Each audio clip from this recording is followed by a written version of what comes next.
Capítulo 15.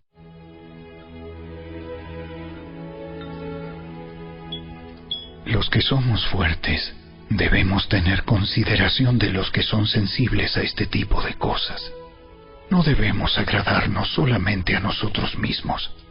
Deberíamos ayudar a otros a hacer lo que es correcto y edificarlos en el Señor, pues ni siquiera Cristo vivió para agradarse a sí mismo.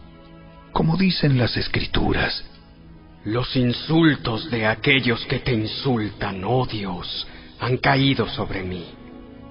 Tales cosas se escribieron hace tiempo en las Escrituras para que nos sirvan de enseñanza, y las Escrituras nos dan esperanza y ánimo mientras esperamos con paciencia hasta que se cumplan las promesas de Dios.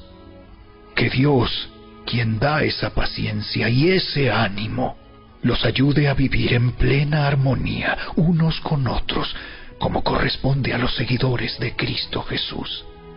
Entonces, todos ustedes podrán unirse en una sola voz para dar alabanza y gloria a Dios, el Padre de nuestro Señor Jesucristo. Por lo tanto, acéptense unos a otros, tal como Cristo los aceptó a ustedes, para que Dios reciba la gloria. Recuerden que Cristo vino a servir a los judíos para demostrar que Dios es fiel a las promesas que les hizo a los antepasados de ellos. También vino para que los gentiles le dieran la gloria a Dios por la misericordia que Él tuvo con ellos. A eso se refería el salmista cuando escribió: por eso te alabaré entre los gentiles, cantaré alabanzas a tu nombre. Y en otro lugar está escrito: alégrense con su pueblo, oh gentiles. Y además: alaben al Señor todos ustedes los gentiles, todos los pueblos de la tierra, alábenlo. Y en otro lugar, Isaías dijo: el heredero del trono de David vendrá y reinará sobre los gentiles. Ellos pondrán su esperanza en él. Le pido a Dios, fuente de esperanza, que los llene completamente de alegría y paz, porque confían en Él. Entonces rebosarán de una esperanza segura mediante el poder del Espíritu Santo.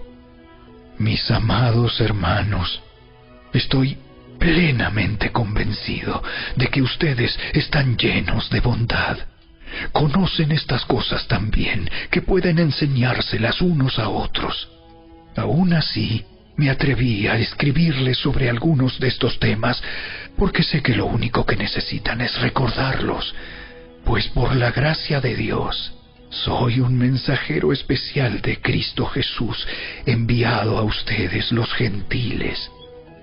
Les transmito la buena noticia para presentarlos como una ofrenda aceptable a Dios, hecha santa por el Espíritu Santo. Así que tengo razón de estar entusiasmado por todo lo que Cristo Jesús ha hecho por medio de mí al servir a Dios. Sin embargo, no me atrevo a jactarme de nada, salvo de lo que Cristo ha hecho por medio de mí al llevar a los gentiles a Dios a través de mi mensaje y de la manera en que he trabajado entre ellos. Los gentiles se convencieron por el poder de señales milagrosas y maravillas, y por el poder del Espíritu de Dios. De esa manera presenté con toda plenitud la buena noticia de Cristo desde Jerusalén hasta llegar a la región del Ilírico. Mi gran aspiración siempre ha sido predicar la buena noticia donde nunca antes se ha oído el nombre de Cristo, y no donde otro ya ha comenzado una iglesia. He seguido el plan que mencionan las Escrituras, donde dice: los que nunca se enteraron de Él, verán, y los que nunca oyeron de Él, entenderán. De hecho, mi visita a ustedes se demoró tanto, precisamente porque estuve predicando en esos lugares. Ahora que terminé mi trabajo en estas regiones, y después de todos estos largos años de espera, tengo muchos deseos de ir a verlos. Estoy pensando viajar a España.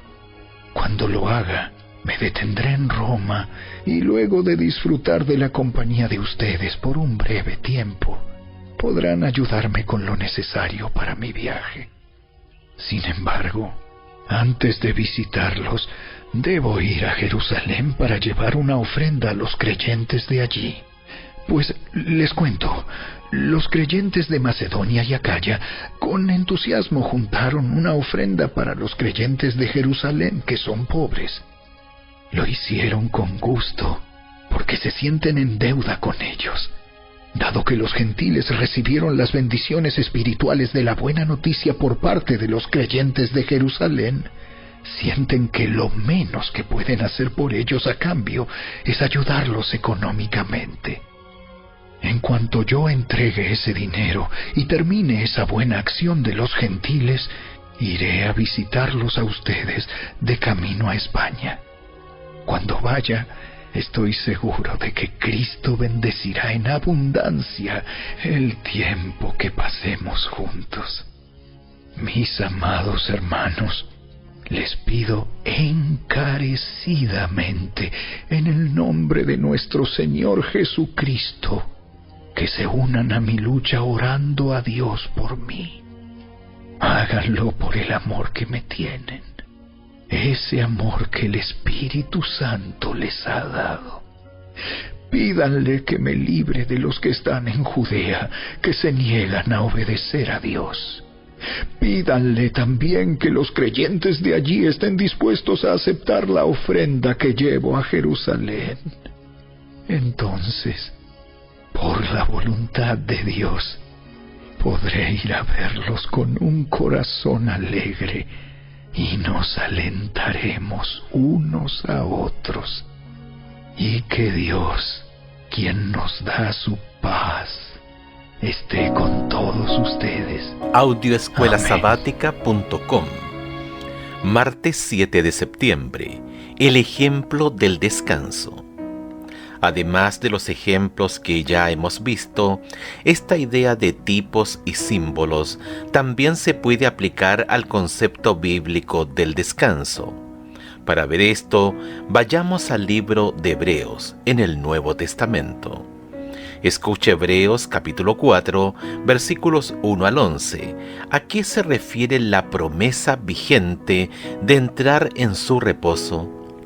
La experiencia de Israel durante el Éxodo y las peregrinaciones por el desierto, ¿por qué ofrecen una perspectiva adicional a la idea de entrar en el reposo de Dios?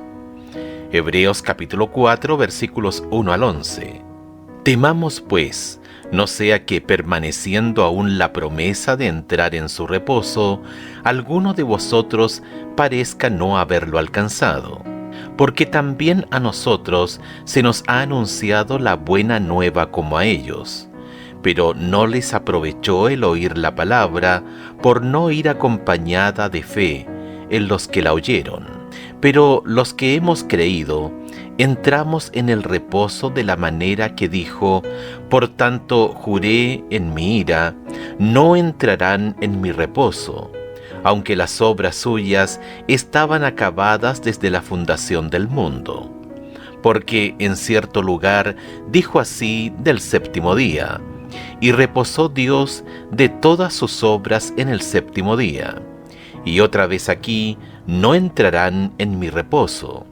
Por lo tanto, puesto que falta que algunos entren en él, y aquellos a quienes primero se les anunció la buena nueva no entraron por causa de desobediencia, otra vez determina un día, hoy, diciendo después de tanto tiempo, por medio de David, como se dijo: si oyereis hoy su voz, no endurezcáis vuestros corazones, porque si Josué les hubiera dado el reposo, no hablaría después de otro día. Por tanto, queda un reposo para el pueblo de Dios, porque el que ha entrado en su reposo también ha reposado de sus obras, como Dios de las suyas. Procuremos, pues, entrar en aquel reposo, para que ninguno caiga en semejante ejemplo de desobediencia. El tema de la perseverancia y la fidelidad es muy importante aquí. Aunque aquí se habla del sábado, el principal objetivo de estos versículos y los anteriores, ver Hebreos capítulo 3 versos 7 al 19, es realmente un llamado para que el pueblo de Dios persevere en la fe, es decir, a permanecer fiel al Señor y al Evangelio.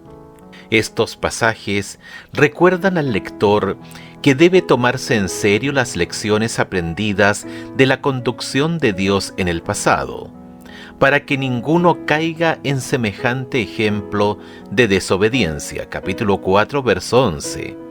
Presta atención, esta es una oportunidad. El pasaje sigue diciendo que Israel oyó el Evangelio, pero la palabra no le sirvió de provecho. En lugar de que su fe se fortaleciera con la confianza y la obediencia, eligieron la rebelión, comparar con el capítulo 3, versos 7 al 15, y por lo tanto nunca experimentaron el descanso que Dios quería para ellos. Hebreos capítulo 4, verso 3 apunta a la estrecha relación entre la fe y el descanso. Podemos entrar en el reposo de Dios solo cuando creemos y confiamos en aquel que prometió reposo y que puede cumplir esta promesa, y ese es, por supuesto, Jesucristo. Vuelve a escuchar Hebreos capítulo 4, verso 3. ¿Cuál fue el principal problema con las personas mencionadas? ¿Qué lección podemos aprender de esto nosotros, a quienes se nos ha anunciado la buena nueva, lo mismo que a ellos? Hebreos capítulo 4, versos 2 y 3. Versículo 2. Porque también a nosotros se nos ha anunciado la buena nueva como a ellos, pero no les aprovechó el oír la palabra, por no ir acompañada de fe en los que la oyeron. Versículo 3. Pero los que hemos creído entramos en el reposo, de la manera que dijo: por tanto juré en mi ira, no entrarán en mi reposo, aunque las obras suyas estaban acabadas desde la fundación del mundo. La comunidad cristiana primitiva aceptó la revelación previa de Dios, lo que llamamos el Antiguo Testamento, y creyó que Jesucristo era el Cordero de Dios, el sacrificio por sus pecados, y por la fe en el sacrificio pudieron experimentar la salvación en Jesús y el descanso que se nos ofrece en Él. Comprender lo que significa ser salvos por la sangre de Jesús, ¿cómo puede ayudarnos a entrar en la clase de descanso que podemos tener en Jesús, sabiendo que somos salvos por gracia y no por obras?